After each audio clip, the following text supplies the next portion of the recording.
ही संभव है, यानी दुख है तो उसको आप विनाश भी कर सकते हैं। यह बुद्ध का सबसे बड़ा संदेश है। उन्होंने 4 आर्य सत्य बताए, जो मन की चिंता, क्रोध, ईर्ष्या, असुरक्षा, लालच, अपेक्षाएं टूटना, ये विभिन्न कारण हो सकते हैं। दुख का दूसरा कारण है समुद्र।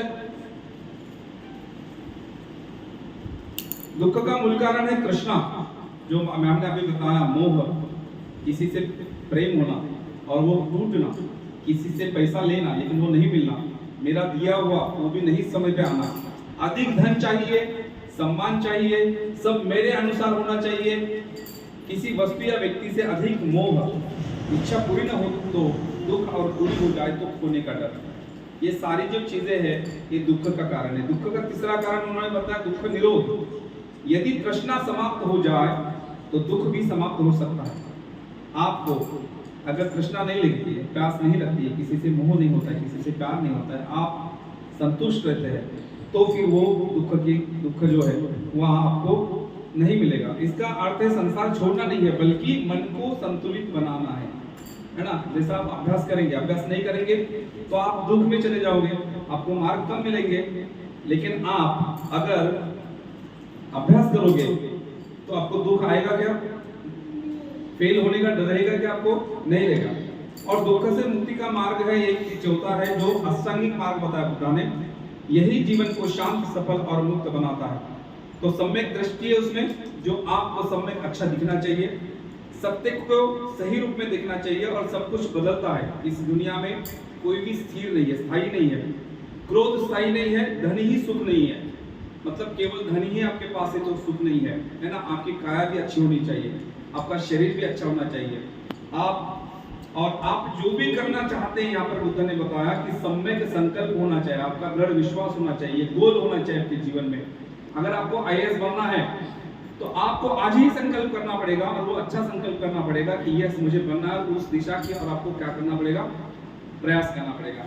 किसी को हानि न पहुंचना, करुणा रखना, मतलब हर किसी के साथ प्रेम रखना, प्रेम भाव से रखना, और किसी के साथ से भी ईर्ष्या नहीं होना, मोह नहीं होना। आपकी वाणी जो है मधुर होनी चाहिए। जैसे मैम ने भाषण किया, आपको बहुत अच्छा है ना, फिर बच्चों ये सारी जो मतलब अच्छी चीजें सिखाई आपको, यहाँ पर भी जो मैं बताता हूँ प्रेम से बताता हूँ। और इससे कहते हैं सम्यक वाणी, यानी सम्यक वाणी का मतलब है आपको झूठ नहीं बोलना है, आप किसी की चुगली नहीं करना है। बार बार कोई बच्चा बताता है कि सर उसने ऐसा किया तो मैं उसको डांटते रहता हूँ, आपका काम नहीं है वो, ठीक है ना। चुगली नहीं करना है, और आपको किसी के विरोध कठोर शब्द, गाली गलौज नहीं करना है, किसी की भी बुराई नहीं करना है। एक सम्यक मार्ग है हिंसा न करना, चोरी न करना, दूसरों का सम्मान करना।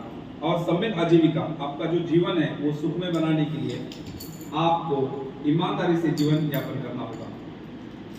अगर आप स्टूडेंट हैं और किसी का पेपर आप देखते हैं और लिखते हैं तो ये चोरी होगी, बराबर ना। तो इस प्रकार से आपको नहीं करना है, आपको समय प्रयास करना होगा, राइट एफर्ट, आपको एफर्ट सही लेने होंगे। आलस से छोड़ना होगा, जो आलस होता है, देर से उठते हैं, यहाँ पर क्लास में भी आप देर से आते हैं, 8 बजे का क्लास 9 बजे आते हैं, 8:30 बजे 10 बजे आते हैं, तो ये आलस से हुआ, इसको छोड़ना होगा। कल से आपको मैंने कहा कि 7:50 पर यहाँ पर आप लोग होना चाहिए।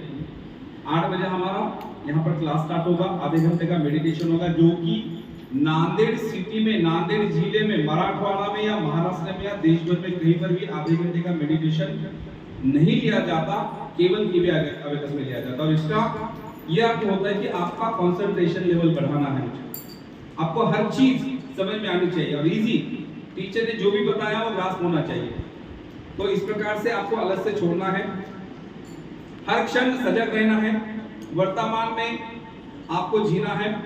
मन कहाँ भटक रहा है, इधर उधर भटकना नहीं चाहिए। जैसे अभी स्टूडेंट माहेश्वरी इधर उधर देख रही है, मैं यहाँ तक समझा रहा हूँ, मैडम इधर समझा रहे हैं, आप इधर उधर देख रहे हैं, है ना। बीच में ही आपको बताया जाता है कि मेडिटेशन करो, आप आंख उठाकर देखते हैं दूसरा क्या कर रहा है। तो ये क्या है, ये जो नाटक है, ये आपका जो भटक रहा है मन, उसको भी आपको क्या करना है, आपको आपके मुट्ठी में रखना है। तो ये आज जिसे माइंडफुलनेस कहा जाता है वो बुद्ध की ही देन है, जो मेडिटेशन कहा जाता है विश्व को, ये बुद्ध की ही देन है। तो ये सम्यक समाधि, ये लास्ट वाला जो है, ध्यान द्वारा मन को शांत और स्थिर बनाना चाहते हैं। तो ये जो हमारा मन भटक रहा है, विवाह, मन भटक रहा है, तो ये भटकने से हमको क्या करना है, रोकना है। तो उसे क्या करना पड़ेगा, मेडिटेशन करना होगा, विपश्यना करनी होगी। और तनाव, मन मजबूत और आत्मज्ञान आपका ये बढ़ेगा। तो ये मध्यम मार्ग, करुणा और मैत्री, सुख भी दुख भी शरीर भी परिस्थितियां भी अनित्य है। और आपको आत्मदीप बनना है, आप स्वयं दीप बनना है। आप बुद्ध का जो सही मार्ग, बुद्ध को एक शिष्य था आनंद नाम का, हर बार वो सेवा करता था, हर बार उनकी सेवा करता था। और बुद्ध को अंतिम क्षण में जब महापरिनिर्वाण होने जा रहा था, तब उन्होंने कहा कि बुद्ध मुझे तो कुछ भी उपदेश नहीं दिया आपने।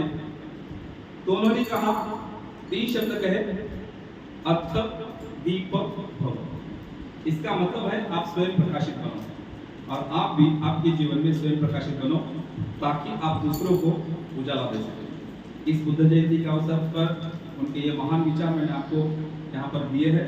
मेरी बात आप सभी ने ध्यान से सुनी। सावित्री मैम वेदांत के बर्थडे के सिलसिले में पर यहाँ पर आई थी, उन्होंने यहाँ पर बहुत अच्छी बात आपको दी है। तो मैं बहुत बहुत धन्यवाद व्यक्त करता हूँ आप सबका।